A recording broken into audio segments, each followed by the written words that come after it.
Hello साथियों, welcome to Nandan coaching zone. साथियों, इस वीडियो में हम पढ़ेंगे हिंदी साहित्य का इतिहास एवं भारतीय भाषाएं। ये उत्तर प्रदेश के किसी भी कॉम्पिटिटिव एग्जाम के लिए इंपॉर्टेंट टॉपिक है। आइए समझते हैं हिंदी साहित्य का इतिहास एवं भारतीय भाषाएं। इससे रिलेटेड एक दो क्वेश्चन हर एक एग्जाम में पूछा जाता है। पहले हम समझेंगे कि सबसे पहले हिंदी का विकास कहाँ से हुआ, सबसे पहले हिंदी का उद्भव कहाँ। क्या हम सबसे पहले भाषा हिंदी सीखे थे? ऐसा नहीं है। पहले हम वैदिक संस्कृत से, सारी भाषाओं का उद्भव जो है वैदिक संस्कृत से हुआ है। जब लोग कहते हैं कि हमारे भारत में पहले आर्य आए थे, उससे हमारी वैदिक संस्कृत आई थी, तो वैदिक संस्कृत यानी भाषा के विकास के बारे में सबसे पहली बार जानकारी 1500 ईसा पूर्व से 1000 ईसा पूर्व के मध्य वैदिक संस्कृत से मिलती है। वैदिक संस्कृत क्या चीज है? संगीतमयी श्लोक और वेदों की रचना। जिस समय वेदों की रचना हुई थी, वेद व्यास ने वेद की रचना की थी। संगीतमयी श्लोक और वेदों की रचना जो है वैदिक संस्कृत में हुई थी, जिसको हम देववाणी भी कहते हैं। वैदिक संस्कृत को क्या कहते हैं? देववाणी भी कहते हैं। देववाणी भी कहते हैं वैदिक संस्कृत को देववाणी। देववाणी मतलब देव की भाषा यानी भगवान की भाषा, भगवान की भाषा या देववाणी। दूसरा हमारा है मतलब ये 1500 ईसा पूर्व से 1000 ईसा पूर्व चली थी।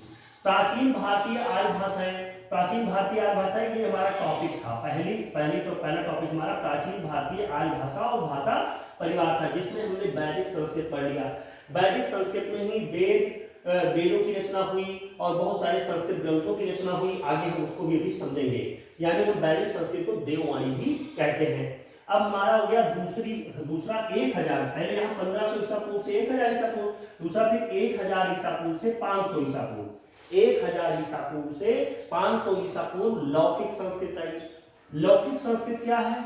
यानी लोकों से संबंधित, जो लोग हैं, लोगों के द्वारा बोली जाने वाली, लोक से संबंधित साहित्य। जैसे व्याकरण लिखा गया, जिसमें अष्टाध्यायी लिखे। अष्टाध्यायी किसकी रचना है ये भी जान लेंगे। पाणिनि, महर्षि पाणिनि की रचना अष्टाध्यायी।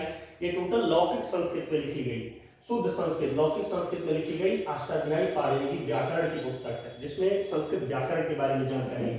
जो 1000 ईसा पूर्व से 500 ईसा पूर्व लौकिक संस्कृत का विकास हुआ। लोक से संबंधित साहित्य इसमें लिखे गए।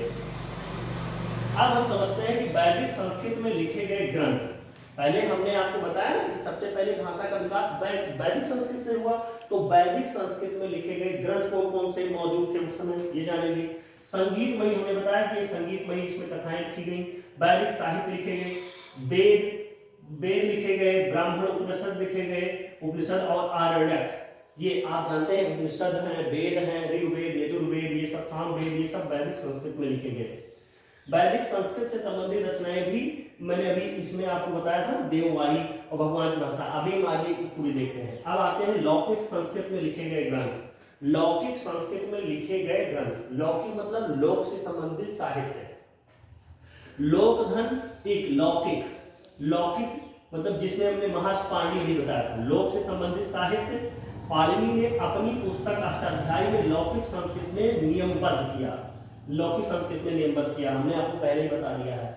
जिसमें रामायण लिखा गया महर्षि वाल्मीकि द्वारा लौकिक संस्कृत में। महाभारत लिखा गया वेद व्यास द्वारा लौकिक संस्कृत में। नाट्य शास्त्र लिखा गया, शास्त्रीय नृत्य, जिसको लिखा किसने था? भरत मुनि ने, जिसमें रस के बारे में वर्णन है। भरत मुनि ने नाट्य शास्त्र लिखा था, शास्त्रीय नृत्य, जिसमें नृत्य के बारे में है, रस उसी में है। कामसूत्र वात्सायन ने लिखा, बहुत पूछा जाता है ये कामसूत्र किसकी रचना है? वात्सायन की है, ये भी लौकिक संस्कृत में लिखी गई। मुद्रा राक्षस दिशाक दत्त की है, ये भी लौकिक संस्कृत में लिखी गई। अर्थशास्त्र विष्णुगुप्त की है, ये भी लौकिक संस्कृत में लिखी गई। अब हम इससे पहले अभी आपसे बात की थी वैदिक संस्कृत में लिखे गए ग्रंथ, तो हमने बता दिया पहले वैदिक साहित्य, जैसे वेदों की रचना हुई वैदिक संस्कृत में, वेदों की, उपनिषद की, इसमें कोई व्यक्तिगत रचना नहीं है। वेद जितने लिखे गए वो सब वैदिक संस्कृत में। उपनिषद, आरण्यक, ये सभी क्या है? आरण्यक, ये सभी वैदिक संस्कृत में लिखे गए हैं। और लौकिक संस्कृत में हमने अपनी रचनाएं था कि रामायण, महाभारत, नाट्यशास्त्र, कामसूत्र, मुद्रा राक्षस और अर्थशास्त्र। अर्थशास्त्र किसकी रचना है? विष्णुगुप्त की। ये विष्णुगुप्त कौन है? वही चाणक्य, चंद्रगुप्त मौर्य के गुरु चाणक्य विष्णुगुप्त।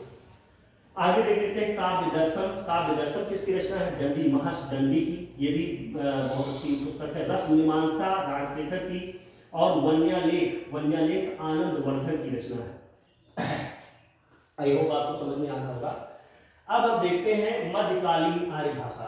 ये हमारी क्या थी? ये प्राचीन भारतीय आर्य भाषाएं थी। प्राचीन भारतीय आर्य भाषाओं में पहला है वैदिक संस्कृत, दूसरा है लौकिक संस्कृत। वैदिक संस्कृत कितना कब से शुरू हुई? 1500 ईसा पूर्व से 1000 ईसा पूर्व। लौकिक संस्कृत में 1000 ईसा पूर्व से 500 ईसा पूर्व चली।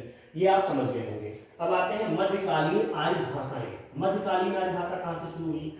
जब वहां 1000 से 500 ईसा पूर्व लौकिक संस्कृत खत्म हुआ, तब 500 ईसा पूर्व से 1000 ईसा पूर्व मध्यकालीन आर्य भाषाएं चली। सॉरी, हम 500 से 1000 ईसा पूर्व देखते हैं। सबसे पहले क्या आया? पाली या प्रथम प्राकृत। पाल या प्रथम प्राकृत। पाल भाषा से पहले संस्कृत आई, ये आपको पता हो गया होगा। पाल और प्रथम प्राकृत ये 500 से 1000 ईसा पूर्व की मत चली। ये 500 ईसा पूर्व से शुरू हुई। और प्राकृत, अपभ्रंश, ये तीनों एक साथ चलती है 500 से 1000 ईसा पूर्व में। आधुनिक भारतीय आर्य भाषा परिवार। अब आधुनिक आ जाता है। मध्यकालीन आर्य भाषाओं में केवल इतने जानना है कि ये 500 से 1000 ईसा पूर्व तक मध्यकालीन भाषाएं थी। कौन कौन सी? पाल, प्राकृत और अपभ्रंश। उसके बाद आधुनिक भारतीय आर्य भाषा परिवार आता है। ये यहाँ 1000 खत्म हो गया, तो 1100 से ले ले, 1100 ईस्वी से अब तक, 1100 ईस्वी से अब तक 1000 ईसा पूर्व तक मध्यकालीन आर्य भाषाएं चली, जिसमें पाल, प्राकृत और अपभ्रंश यानी बाद में हिंदी का उद्भव हुआ।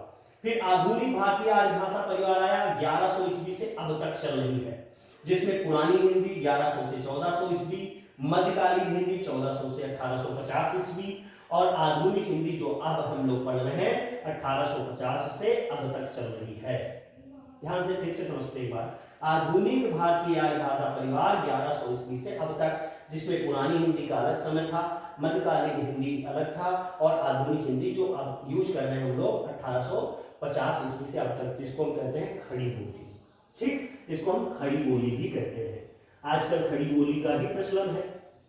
मध्यकालीन भाषा जिसमें ठेठ हिंदी बोली जाती है, पुरानी हिंदी, लोटा इत्यादि बहुत सारे शब्दों का उपयोग किया जाता था। अब हम आते हैं अपभ्रंश और प्राकृत में। अब प्राकृत भाषा में लिखे गए ग्रंथ। प्राकृत भाषा में यानी मध्यकालीन हिंदी जब थी, जिसमें पाली, प्राकृत और अपभ्रंश थे, उसमें कुछ ग्रंथों की रचना हुई, उसको समझ लेते हैं। जिसमें गाथा सप्तशती। गाथा सप्तशती किसकी रचना थी? हाल। हाल एक कवि है, लेखक है, जिनकी रचना गाथा सप्तशती है। हर विजय ग्रंथ ये श्री विजय की है। रावण बाप ये प्रवर सेन सेकंड की है, द्वितीय की। कुबेर माला ये उद्योतन की रचना है। संदेश राशक अब्दुल रहमान की है। संदेश राशक अब्दुल रहमान की है। ये सभी ग्रंथ, सभी रचनाएं आमतौर पर कभी कभी एग्जाम में पूछ ली जाती है, इसलिए इस पर ध्यान बनाए रखना जरूरी है। एक बार फिर से पढ़ लेते हैं। गाथा सप्तशती, हर विजय ग्रंथ, रावण बाप, कुबेर माला, संदेश राशक। आई होप आपको समझ में आ रहा होगा।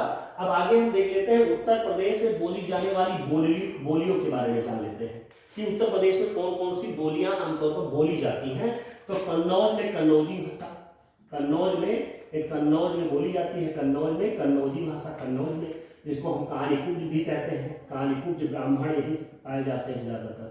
कानीकुब्ज भी इसका पुराना नाम था, जब हर्षवर्धन की राजधानी इसको बनाया था। खड़ी बोली हिंदी है। भोजपुरी भी बोली जाती है उत्तर प्रदेश में, बलिया वगैरह जिले में। बुंदेली भाषा बुंदेलखंड में बोली जाती है। ब्रज, मथुरा और वृंदावन की भाषा है। अवधी, अवध क्षेत्र की, पूर्वांचल की भाषा अवधी है। तो उत्तर प्रदेश में बोली जाने वाली बोली कन्नौजी, खड़ी बोली, भोजपुरी, बुंदेली, ब्रज और अवधी, ये आप ध्यान रखेंगे। आगे हम समझते हैं आचार्य हेमचंद। सबसे इंपॉर्टेंट ये लाइन है, आचार्य हेमचंद को प्राकृत भाषा का पाणिनि कहा जाता है। ये पाणिनि बहुत इंपॉर्टेंट शब्द है। मैंने अभी आपको लौकिक संस्कृत में बताया था कि सबसे पहले रचना लौकिक संस्कृत में किसने? महर्षि पाणिनि ने अष्टाध्यायी में लिखा था। अष्टाध्यायी जो रचना लिखी गई वो लौकिक संस्कृत में पहला ग्रंथ लिखा गया था। इसलिए आचार्य हेमचंद को प्राकृत भाषा यानी कि मध्यकालीन की भाषा है। मध्यकालीन हिंदी की भाषा क्या है? पाली, प्राकृत और अपभ्रंश, जिसमें प्राकृत भाषा का पाणिनि किसे कहते हैं? आचार्य हेमचंद। ये इंपॉर्टेंट टॉपिक है। अगला है भाषा का विकास कैसे कैसे हुआ, एक बार उसको हम समझा देते हैं आपको। ध्यान देंगे, पहले हमारा क्या आया? पाल आया, प्राकृत आया, अपभ्रंश, उसके बाद अवहट। अपभ्रंश को ही अवहट कहते हैं, बाद में हिंदी। लेकिन क्या सबसे पहले पाली आई? नहीं, सबसे पहले संस्कृत आई। और संस्कृत में ही आप जानते हैं, संस्कृत में हाँ तो क्या पाली, प्राकृत, अपभ्रंश, अवहट्ट और हिंदी, ये सबसे पहले क्या पाली आई थी? पाली तो हमारी ये मध्यकालीन आर्य भाषा है ना, मध्यकालीन, जैसे हमने कहा मध्यकालीन आर्य भाषा पहला, और ये प्राचीन भारतीय आर्य भाषा थी। तो पहले पाली से भी पहले संस्कृत थी। संस्कृत में हमने बताया दो पार्ट था, कौन? एक वैदिक संस्कृत और एक क्या है? लौकिक संस्कृत। लौकिक संस्कृत, हम जानते हैं लौकिक संस्कृत में पहला ग्रंथ लिखा गया था क्या? अष्टाध्यायी। अष्टाध्यायी, अष्टाध्यायी किसके द्वारा? महर्षि पाणिनि के द्वारा। पाणिनि, ठीक है, महर्षि पाणिनि के द्वारा लिखा। लेकिन वैदिक संस्कृत की रचनाएं क्या थी? वैदिक संस्कृत में भी बहुत ज्यादा ग्रंथ लिखे गए, बल्कि लौकिक संस्कृत से ज्यादा ग्रंथ यहाँ लिखे गए। वेदों की रचना पूरी हुई, उपनिषदों की रचना हुई, आर्यक लिखे गए, ये सभी क्या? वैदिक संस्कृत में लिखे गए। लौकिक संस्कृत में क्या लिखे गए? सबसे पहला ग्रंथ अष्टाध्यायी महर्षि पाणिनि द्वारा, व्याकरण की सबसे बड़ी पुस्तक है ये। उसके बाद हम आते हैं मध्यकालीन आर्य भाषा। मध्यकालीन आर्य भाषा में आपको मैंने बताया था कि जो है पाली, प्राकृत और अपभ्रंश या अवहट्ट है, जिसमें आप समझ गए। तो इसके मतलब पहले हम क्या? संस्कृत लेंगे, फिर क्या लेंगे? पाली लेंगे। संस्कृत के बाद क्या होगी? पाली आएगी। हम ये सीक्वेंस भी बहुत पूछा जाता है एग्जाम में, संस्कृत, पाली या प्राकृत जिसको कहते हैं प्राकृत, फिर आती है अपभ्रंश। अपभ्रंश, अपभ्रंश के बाद क्या आता है? अपभ्रंश को ही हम क्या कहते हैं? अवहट्ट कहते हैं। अपभ्रंश से ही अवहट्ट, अवहट्ट कहते हैं, और अवहट्ट या अपभ्रंश से ही फिर आती है हिंदी, जो आज हम पढ़ रहे हैं। तो आई होप बच्चों आपको समझ में आ रहा होगा। ध्यान से वीडियो को एक दो बार अगर रिपीट करके आप देखेंगे तो आपको भारतीय आर्य भाषाओं के बारे में पूरी जानकारी मिल जाएगी। धन्यवाद।